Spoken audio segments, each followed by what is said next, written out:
దగ్గు పడిశానికి cough and cold kit Lee pharma company వాళ్ళు తయారు చేస్తున్నారు.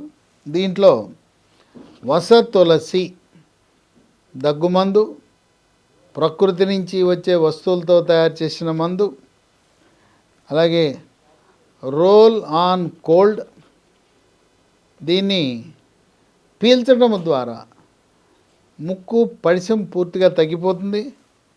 అలాగే స్టీమ్ మంత్ర, దీన్ని 2 చుక్కలు నీటిలో వేసి వేడి నీటిలో ఆవిరి పట్టడం. అలాగే తుమ్ములు తగ్గడానికి LCGM. ఈ 4 కూడా కాఫ్ అండ్ కోల్డ్ కిట్. వీటిని వాడండి. ఇది మనకు ఒక రకంగా గృహ వైద్యంగా మనం పరిగణించవచ్చు.